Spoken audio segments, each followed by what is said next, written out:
Sir अक्सर देखा जाता है जब वित्त मंत्री बजट पेश करती हैं तो रूलिंग कोalition के जो एमपीज हैं जो ट्रेजरी बेंचेस पर बैठते हैं वो सरकार की तारीफ करते हैं और कहते हैं कि इससे भारतीय अर्थव्यवस्था में क्रांति आ जाएगी इस बजट से, और विपक्ष में जो बैठे हैं वो अक्सर निंदा करते हैं, कहते हैं किसान की कमर तोड़ दी, बहुत महंगाई हो गई, अमीर और अमीर हो रहा है, गरीब और गरीब हो रहा है।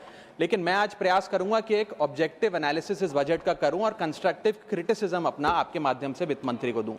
So the title of my speech is The Good, the Bad and the Way Forward. 4 good things that I found in this budget, 4 bad things that I found in this budget, and 4 innovative suggestions to the Honorable Finance Minister.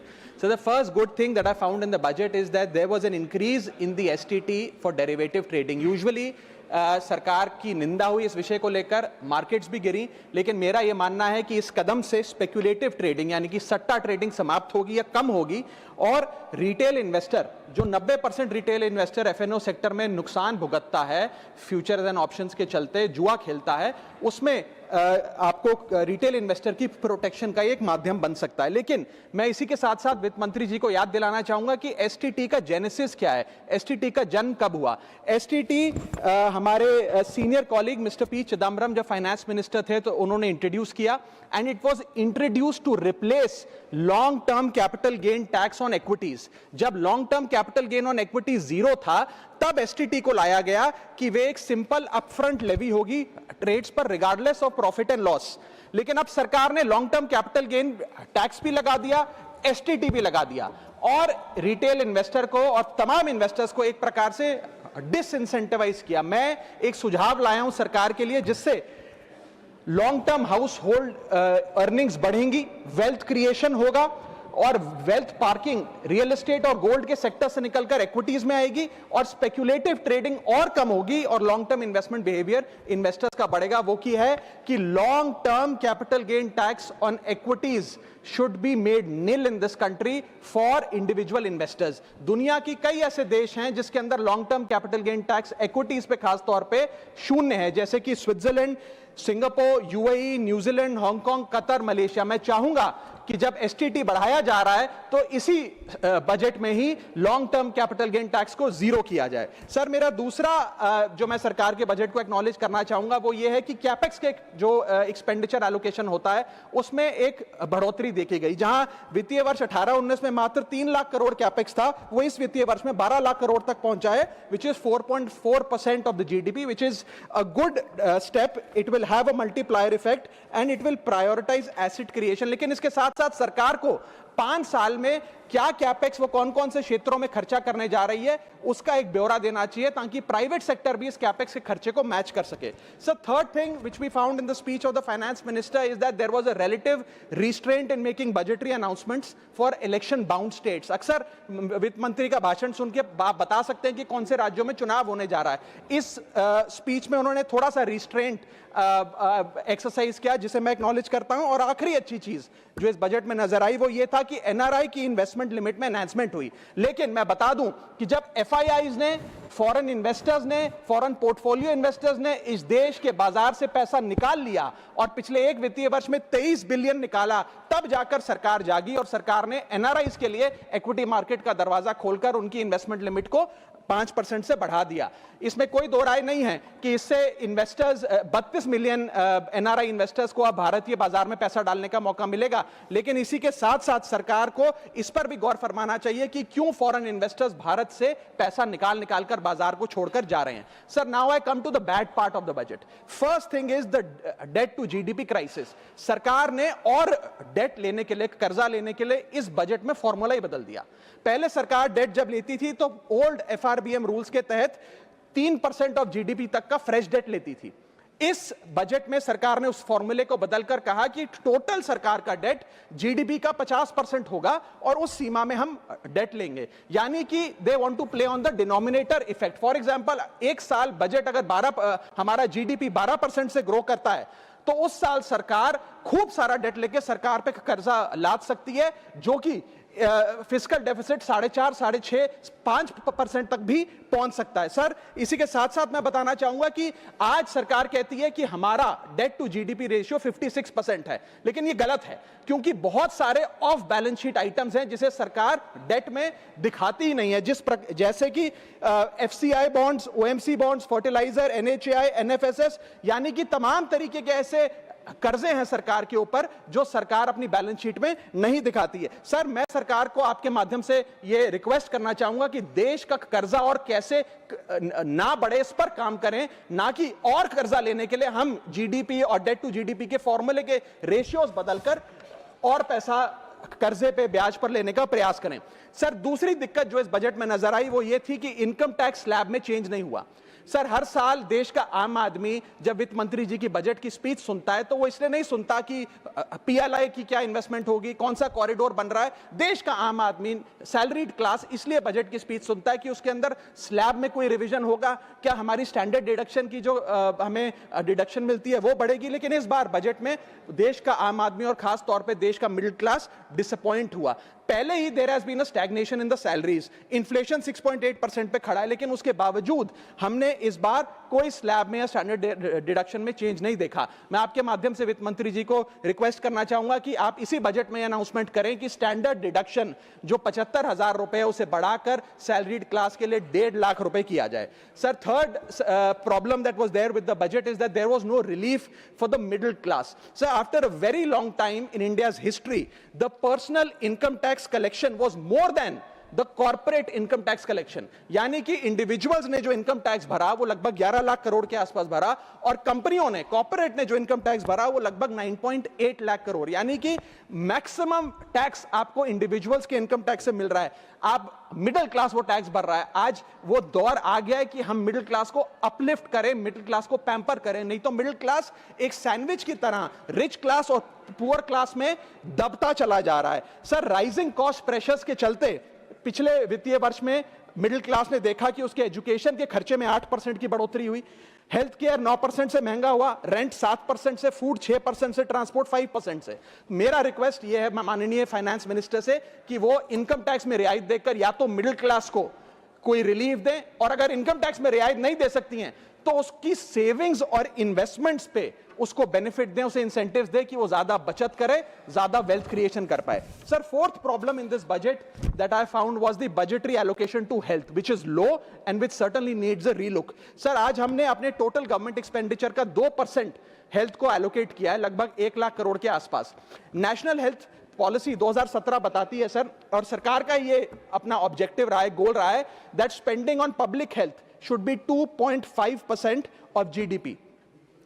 आज हम 2026 में खड़े हैं, हमारी public health पे spending मात्र 0.5% of GDP. हम अपने लक्ष्य से कोसों मील दूर हैं। जहां यूएस में 18% ऑफ जीडीपी हेल्थ केयर पे खर्च होता है, यूके में 12%, जर्मनी में 13%, स्वीडन में, नेदरलैंड में, डेनमार्क में, जापान में, स्पेन में 10% ऑफ जीडीपी खर्च होता है, क्योंकि वो देश जानते हैं कि जान है तो जहान है। लेकिन हमारे देश में मात्र 0.5% ऑफ जीडीपी हम अपने हेल्थ पे खर्च करते हैं, और इसके चलते आलम यह है कि सरकारी अस्पताल में अगर आप चले जाइए, which is called the backbone of India's healthcare, वहां पर आपको पुरानी जर्जर बिल्डिंग मिलेंगी, मैसिवली अंडरस्टाफ्ड हॉस्पिटल मिलेगा, ओवरवर्क डॉक्टर मिलेंगे, पॉपुलेशन के हिसाब से बेड नहीं मिलेगा, जांच के लिए मशीनें नहीं हैं, दवाइयों की कमी है, और अगर इलाज की, ऑपरेशन की डेट मिल भी जाए तो वो डेट इतनी दूर होती है तब तक मरीज चल बसता है। Sir, the reality is that COVID made us realise, and it was a wake up call for India's public health infrastructure, and I want to ask the house today, are we prepared, god forbid, if there were to be another pandemic or another big sort of raging pandemic in this country, and the answer to that is no। और private अस्पतालों की sir हालात ये हैं कि अगर आज आपको प्राइवेट अस्पताल में इलाज करना पड़े तो आपको लोन लेना पड़ता है, अपने घर के गहने, अपना रियल एस्टेट एसेट बेचकर पता नहीं कितने हजारों लाखों लोग हर साल भारत में गरीबी रेखा के नीचे चले जाते हैं, क्योंकि उन्हें एक हेल्थ इमरजेंसी के चलते प्राइवेट अस्पताल में इलाज कराना पड़ता है। सर, जैसे वन नेशन वन इलेक्शन इस देश में लागू किया जा रहा है, वन नेशन वन टैक्स की ओर हम बढ़ रहे हैं, वैसे ही one nation one medical treatment की ओर बढ़ना चाहिए। सबको नंबर 1 मेडिकल ट्रीटमेंट देश में मिले, ऐसी व्यवस्था बननी चाहिए। सर, मेरे 4 सुझाव जो आपके माध्यम से मैं वित्त मंत्री को देना चाहूंगा। पहला सुझाव है, put all land and property records of India on blockchain. एक blockchain based land registry ledger बनाइए।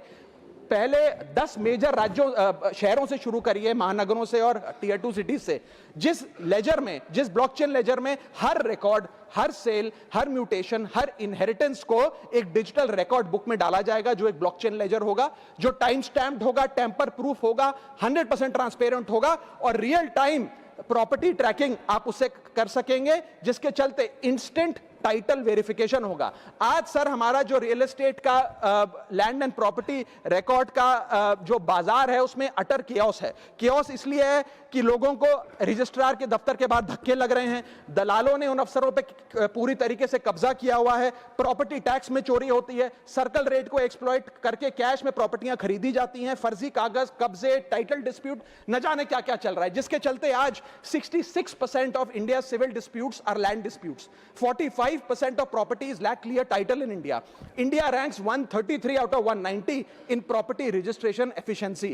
48% of our properties are under dispute and the average time taken by civil courts to resolve these disputes is 7 years. And 6.2 crore property documents are pending digitization. वो तहसीलदार के दफ्तर में पड़े या registrar के दफ्तर में, उनका डिजिटाइजेशन अभी तक नहीं हुआ। इन सारी बीमारियों का एक ही दवा है, that is national blockchain registry, जिसके चलते प्रॉपर्टी डिस्प्यूट समाप्त होंगे, मिडिल क्लास की वेल्थ अनलॉक होगी क्योंकि वे और ब्याज पे पैसा ले पाएंगे, प्रॉपर्टी टैक्स की कंप्लायंस बढ़ेगी और रीट्स जैसे इन्वेस्टमेंट व्हीकल्स को ब्लॉकचेन वेरीफाइड टाइटल मिलेंगे, उसमें भी बढ़ोतरी देखी जाएगी।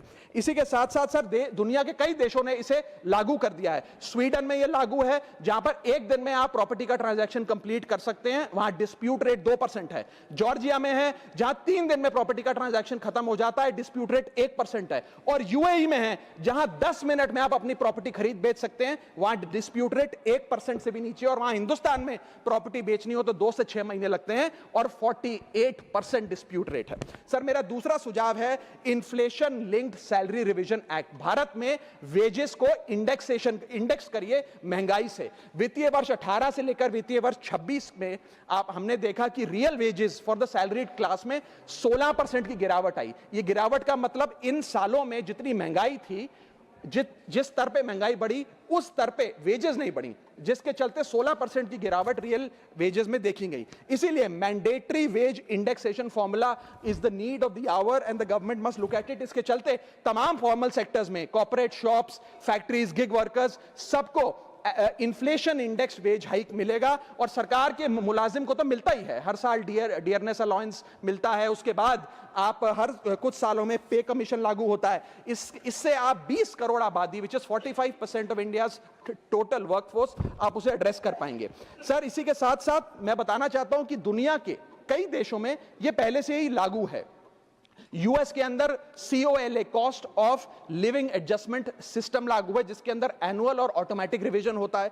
जर्मनी के अंदर हर 18 से 24 महीने के अंदर महंगाई के अनुसार सैलरी बढ़ा दी जाती है। जापान के अंदर शिंटो मेथड यूज होता है, जिसमें annual inflation index wage hike दी जाती है। और बेल्जियम में ऑटोमेटिक इंडेक्सेशन लॉ है, जिसमें क्वार्टरली बेसिस पर एम्प्लॉइज की सैलरी बढ़ाई जाती है। Sir India is one of the only countries in major economies where 85% of our formal workforce has zero statutory inflation protection. We are at the mercy of the employer discretion and our own negotiation power to raise our salaries. इसके साथ साथ मुझे लगता है कि एक minimum increase based on inflation होना चाहिए। मेरा थर्ड सुझाव माननीय वित्त मंत्री जी को रहेगा कि स्टेट कैपिटल एक्सपेंडिचर की matching grant, matching funding centre दे, यानी कि हर 1 रुपया जो राज्य की सरकार कैपेक्स पे, कैपिटल एक्सपेंडिचर पे, एसेट क्रिएशन पे खर्च करती है, उसकी मैचिंग ग्रांट 1 रुपया केंद्र द्वारा राज्यों को दिया जाना चाहिए, not as loan but as a grant.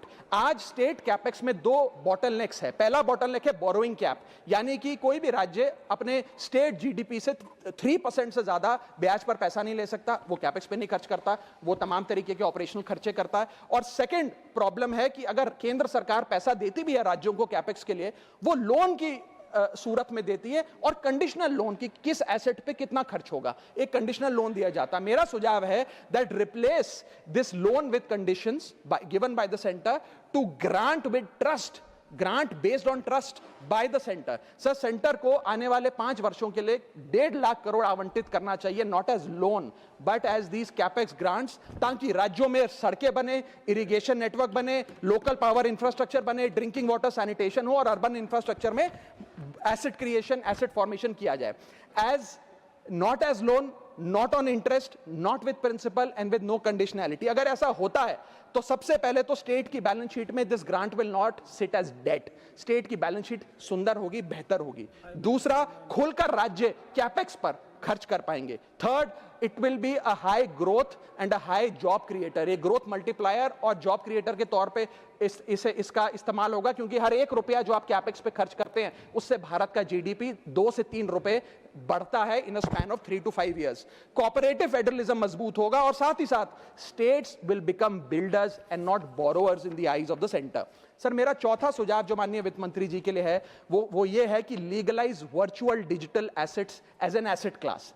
India में अभी सर वैसे ही डी फैक्टो लीगलाइज टैक्सेशन है वर्चुअल डिजिटल एसेट्स, यानी कि crypto currency, stable coin etcetera, क्योंकि अगर उनकी खरीद बेच पर कोई मुनाफा होता है तो 30% फ्लैट इनकम टैक्स लगता है और 1% ट्रांजैक्शन टैक्स जो अपनी वस्तु बेच रहा है उसे सरकार को जमा कराना पड़ता है। But they are somehow not recognised as an asset class. VDS जो वर्चुअल डिजिटल एसेट्स है, एक एसेट क्लास का दर्जा नहीं दिया गया, जिसके चलते कोई डेडिकेटेड लाइसेंसिंग लॉ नहीं है, कोई क्लियर कंज्यूमर या इन्वेस्टर प्रोटेक्शन कानून नहीं है, AML कानून यानी कि एंटी मनी लॉन्ड्रिंग गाइडलाइंस और डायरेक्शंस इस एसेट क्लास के लिए नहीं है, and there is of course no explicit legal classification. As a result what has happened is that 4.8 lakh crore trade in this virtual digital assets has moved offshore. Bharat के बाहर निकलकर वो अन्य देशों में, दुबई, सिंगापुर, मलेशिया और अन्य देशों में इसका ट्रेड हो रहा है जो भारतीय कर रहे हैं। Second thing that has happened is that 73% of India's crypto trading volume in financial year 25 has moved to offshore exchanges. What has further happened is that 180 virtual digital asset startups have moved to countries like Dubai and Singapore, and as a result जो देश, भारत देश के 12 करोड़ ऐसे लोग हैं जो इन virtual digital assets में, crypto में, RWA यानी कि रियल वर्ल्ड एसेट में, स्टेबल कॉइन में इन्वेस्ट करना चाहते हैं, वो ऑफशोर जाकर इन्वेस्ट कर रहे हैं। जरूरत है कि हम कंप्लायंस हिंदुस्तान में लागू करें, उसे हेविली रेगुलेट करें, लेकिन उसे ऑनशोर लाएं। इसके चलते अगर ऐसा होता है तो सरकार के खजाने में 15 से 20 हजार करोड़ रुपए का इजाफा होगा, उन्हें उतना टैक्स मिलेगा। और इसी के साथ साथ मैं सरकार को कहना चाहता हूं that we currently tax these virtual digital assets as if they are legal, but we regulate them as if they are illegal. मेरा सुझाव है कि इसे heavily regulate करिए, रिंग फेंस करिए इस इकोसिस्टम को, AML गाइडलाइंस यानी कि एंटी मनी लॉन्ड्रिंग कानून और मजबूत करिए, लेकिन prohibition is not protection, regulation is protection. Thank you so much, sir. Thank you.